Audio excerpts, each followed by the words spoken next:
नमस्कार साथियों, आज की इस कहानी को बड़े ही ध्यान से सुनिएगा। ये कहानी हो सके तो आपके जीवन में बहुत काम जरूर आएगी। तो चलिए शुरू करते हैं। अदालत की सीढ़ियां उतरते हुए पीछे से आती हुई आवाज सुनकर वो चौंक कर वहीं रुक गई। उसने पीछे मुड़कर देखा तो वहां होते शोर शराबे के बीच लोगों की भीड़ को चीरता फाड़ता मोहन उसकी तरफ तेज कदमों से चला आ रहा था। आते ही बोला, मोहिनी, तुम्हारा बहुत बहुत धन्यवाद। उसके नजदीक पहुंचकर मोहन ने अपने मुंह से जब आभार के दो शब्द निकाले तो मोहिनी का चेहरा एक अनचाही पीड़ा के दर्द से बहुत ज्यादा तनाव में आ गया। उसने मोहन के चेहरे पर नजर डाली तो उसकी आंखों में उसे मुक्त होने की चमक दिखाई दे रही थी, क्योंकि अभी चंद मिनटों पहले ही तो एक साइन करके एक रिश्ते के भार को टेबल पर रखे कागज पर छोड़कर आगे बढ़ गई थी। धन्यवाद मोहिनी, मुझे तो डर था कि कहीं तुम सबके सामने सच्चाई जाहिर करके मुझे जीने लायक भी नहीं छोड़ोगी। मोहिनी को चुप देखकर मोहन ने फिर कुछ कहा। मोहिनी ने एक बार फिर ध्यान से मोहन के चेहरे को देखा और बिना कुछ कहे ही आगे बढ़ गई। कोर्ट के बाहर से रिक्शा लेकर वह सीधे अपने ऑफिस पहुंच गई। उसके मन में था कि ऑफिस के कामों में अपने आप को व्यस्त रखकर मन में उठ रही टीस को वो कम कर पाएगी, लेकिन वहां पहुंचकर भी उसका मन किसी भी काम में नहीं लग रहा था। उसने घड़ी की ओर नजर डाली तो 2 बज रहे थे। ऑफिस में आए उसे अभी 1 घंटा हुआ था। अपनी तबीयत ठीक ना होने का बहाना बनाकर उसने आधे दिन की छुट्टी को फुल डे सिक लीव में कन्वर्ट करवा लिया और ऑफिस से निकलकर सीधे घर जाने के लिए रिक्शा पकड़ लिया। सोसाइटी कंपाउंड में प्रवेश करके उसने लिफ्ट का बटन दबाया, लेकिन अचानक उसे याद आया कि आज तो सुबह से ही बिजली बंद है और शाम 5 बजे के बाद ही सप्लाई वापस चालू होगी। बुझे हुए मन से वह सीढ़ियां चढ़कर तीसरी मंजिल पर आई। अपने फ्लैट का ताला खोलकर अंदर से दरवाजा बंद करके वह सीधे जाकर अपने बिस्तर पर पसर गई। कुछ देर पहले बरसकर थम चुकी बारिश की वजह से वातावरण में ठंडक छा गई थी, लेकिन उसका मन अंदर से एक आग की तपिश से जला जा रहा था। नम्रता, जो उसकी रूम पार्टनर थी, वो अपने बॉस के साथ बिजनेस टूर पर गई हुई थी और कल सुबह से पहले नहीं आने वाली थी। नहीं तो मन में उठ रही टीस उसके साथ बांटकर अपने मन को कुछ हल्का कर लेती। बेडरूम में उसे घबराहट होने लगी तो वह उठकर हॉल में आकर सोफे पर सिर टिकाकर बैठ गई। उसकी आंखों के आगे जिंदगी के पिछले 4 साल घूमने लगे। चलो अच्छा ही है, 2 दोस्तों के बच्चे अब शादी की गांठ से बंध जाएंगे तो दोस्ती अब रिश्तेदारी में बदलकर और पक्की हो जाएगी। मोहिनी की मोहन से शादी के लिए हाँ कहते ही जैसे पूरे घर में खुशियां फैल गई थी। मोहिनी के पिता ने अपने दोस्त का मुंह मीठा करवाया और गले से लगा लिया। मोहिनी ने अपने सामने बैठे मोहन को चोरी छिपे नजरें उठाकर देखा। वो शर्माता हुआ नीचे नजरें किए हुए चुपचाप बैठा था। अमेरिका से अपनी पढ़ाई पूरी करके अभी कुछ महीने पहले ही आया था। शायद यहाँ के माहौल में मोहन अपने आप को फिर से पूरी तरह से एडजस्ट नहीं कर पाया था। यही सोचकर मोहिनी उस वक्त उसके चेहरे के भाव नहीं पढ़ पाई। अपने पापा के दोस्त रमेश लाल को वह बचपन से जानती थी, लेकिन मोहन से उसकी मुलाकात इस रिश्ते की नींव बनने से पहले कभी कभी ही हुई थी। 12वीं पास करने के बाद मोहन 5 साल के लिए स्टूडेंट वीजा लेकर अमेरिका चला गया था और जब वापस आया तो पहली ही मुलाकात में चंद घंटों की बातों के बाद उनकी शादी का अहम फैसला ले लिया गया। बगीचे में मोहन का हाथ थामकर चलती मोहिनी ने पूछा, मोहन, मैं तुम्हें पसंद तो हूं ना? उसकी बात का जवाब देते हुए मोहन ने कहा, हाँ हाँ बिल्कुल पसंद हो, लेकिन तुम ऐसा क्यों पूछ रही हो? बस ऐसे ही। अगले महीने हमारी शादी होने वाली है ना, लेकिन तुम्हारे चेहरे पर कोई उत्साह और उमंग ना देखकर मुझे डर सा लग रहा है। कहीं तुमने किसी दबाव में आकर तो इस शादी के लिए हाँ नहीं की है? पास ही रखी बेंच पर बैठे हुए मोहिनी ने मोहन को देखा तो मोहन बोला, अरे यार, वो अपना बिजनेस सेट करने की थोड़ी टेंशन रहती है ना, बस इसी उलझन में रहता हूँ कि कहीं शादी का ये फैसला जल्दबाजी में तो नहीं लिया गया। यह कहते हुए मोहन ने अपनी पैंट की जेब से रुमाल निकाला और माथे पर आए हुए पसीने की बूंदों को पोंछा। तभी मोहिनी ने मोहन के कंधे पर अपना सिर टिका दिया और बोली, इसमें टेंशन लेने वाली क्या बात है? अरे शादी तो समय पर ही होनी चाहिए ना। वैसे भी जीने के लिए पैसा नहीं बल्कि अपने लोगों के पास होने की जरूरत होती है। मोहन ने अपने हाथ में अभी भी वो रुमाल पकड़ रखा था। अरे छोड़ो भी अब यह डर और कोई रोमांटिक बात करो ना मुझसे। ये कहती हुई मोहिनी ने आसपास नजर दौड़ाई। बगीचे में बैठे लगभग सभी जोड़े अपनी मस्ती में खोए हुए थे। अचानक मोहिनी मोहन के और भी करीब आ गई और उसके हाथ की उंगलियां उसकी छाती पर हरकत करने लगी। यह क्या हरकत है मोहिनी? कहते हुए मोहन ने एक ही झटके से मोहिनी को अपने से दूर कर दिया और अपनी जगह से खड़ा हो गया। मोहिनी के लिए मोहन का यह अजीब सा व्यवहार अप्रत्याशित था। वह मोहन की इस हरकत से अचंभित रह गई। तभी दरवाजे की घंटी बज उठी। मोहिनी अपनी यादों के पिटारे से बाहर निकलकर खड़ी हुई और दरवाजा खोला तो देखा कि वहां एक कोरियर वाला खड़ा था जो कि उसकी सहेली नम्रता के लिए था। मोहिनी बोली, जी इस वक्त वह घर पर नहीं है, लाइए मैं साइन कर देती हूँ। मोहिनी ने पैकेट लेने के लिए अपना हाथ आगे बढ़ाया। पैकेट देकर कोरियर वाला चला गया। दरवाजा बंद करती हुई मोहिनी ने पैकेट को देखकर उसके अंदर कोई पुस्तक होने का अंदाजा लगाया। नम्रता अक्सर कोई न कोई पुस्तक मंगाती ही रहती थी। उसने पैकेट टेबल पर रख दिया और वापस सोफे पर जाकर बैठ गई। 4 वर्षों का साथ आज यूं ही एक झटके में तो नहीं टूट गया था। उसके पीछे की भूमिका तो शायद शादी के पहले से ही बन चुकी थी। लेकिन मोहन का चुप रहना मोहिनी की जिंदगी को भी दांव पर लगा गया। मोहन के बारे में और सोचते हुए उसका चेहरा तनाव में आ गया। मोहन, तुम्हारे मन में आखिर चल क्या रहा है? हमारी शादी हुए 1 महीने से ज्यादा हो गया और 10 दिनों के अच्छे खासे हनीमून के बाद भी तुम्हारे चेहरे पर नई नई शादी वाली खुशी और उत्साह गायब सा है। बात क्या है? मुझे तो खुलकर कहो। पूरे हनीमून के दौरान मोहिनी ने महसूस किया कि मोहन हमेशा उससे एक सीमित अंतर बनाकर रह रहा है। रात के हसीन पल भी उसे रोमांचित नहीं कर पा रहे थे। वह बस शादी के बाद की रातों को एक जिम्मेदारी मानकर जैसे तैसे निभा ही रहा था।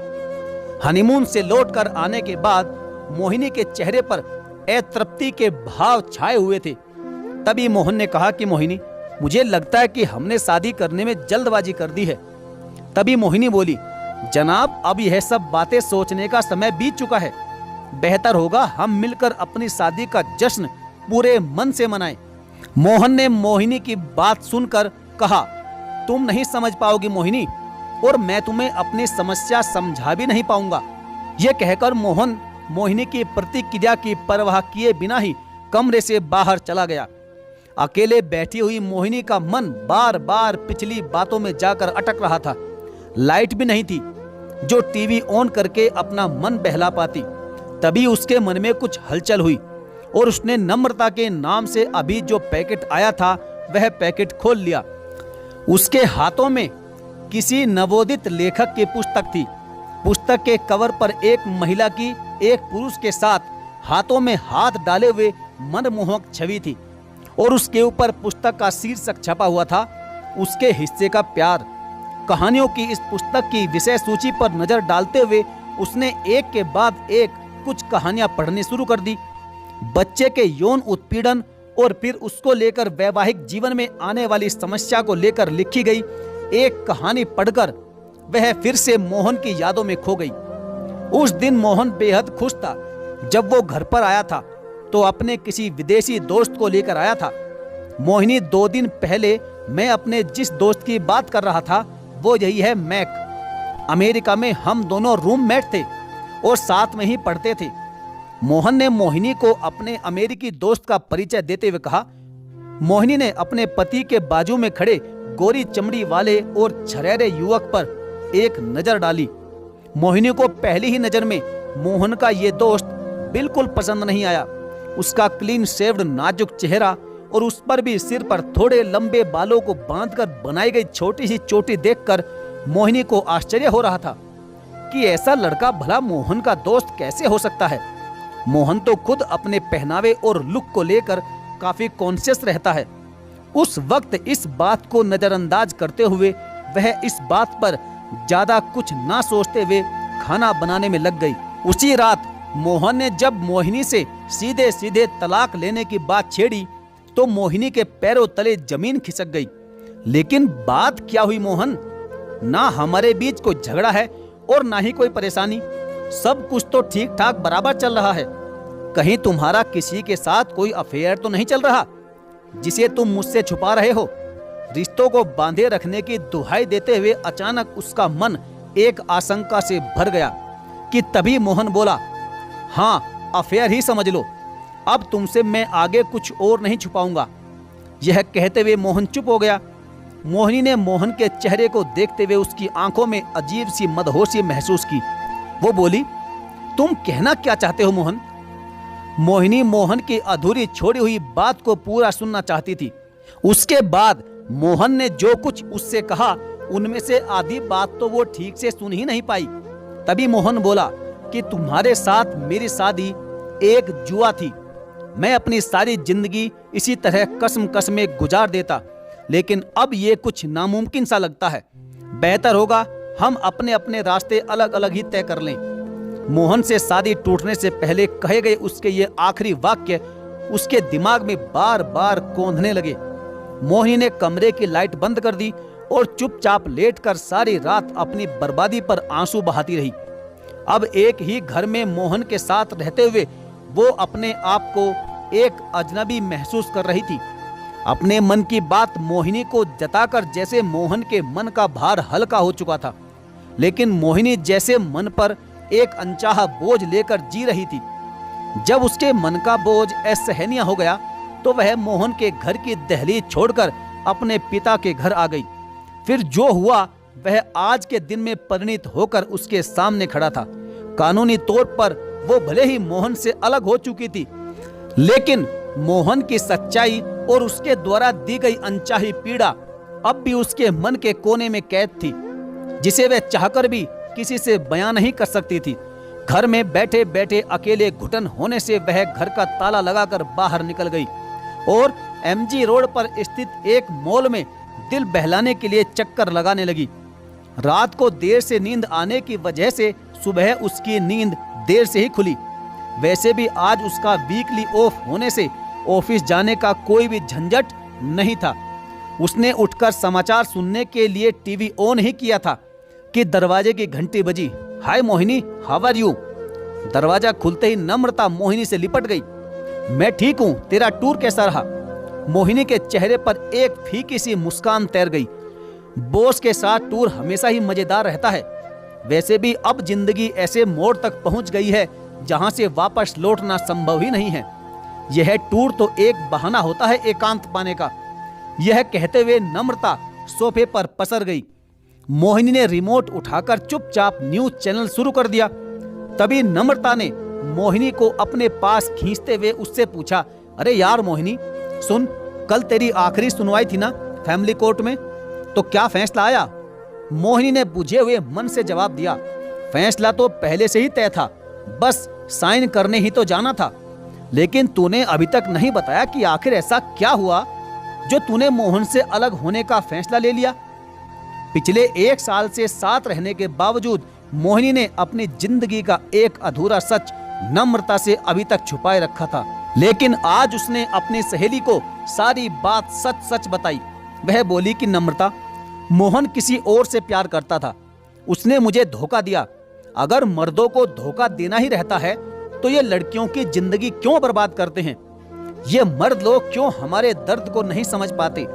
यह क्यों हमारे दिल को ऐसे तोड़ देते हैं? क्या इनको दर्द नहीं होता है? क्या हम लड़कियां खिलौना है? जब मर्जी आया शादी की और जब मर्जी आया कोर्ट में जाकर फैसला ले लिया।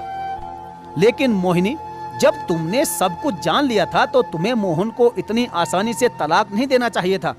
उसको सजा देनी चाहिए थी, जिससे उसे जिंदगी भर याद रहता कि कभी लड़कियों के साथ ना खेले। लड़के तो अपने माँ बाप की खुशी के लिए किसी भी लड़की की जिंदगी आसानी से बर्बाद कर देते हैं। वह क्यों नहीं समझते कि लड़कियों के भी माँ बाप होते हैं।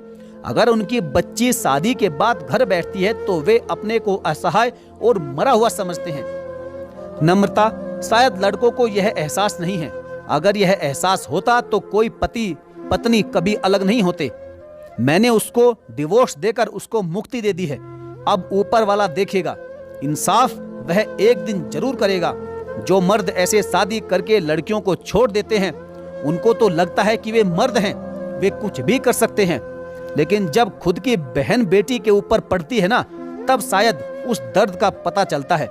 या खुद की बेटी के साथ जब ऐसा होता है तब एहसास होता है। लेकिन दूसरों की बहन बेटी का दर्द तुम लोग क्या जानो।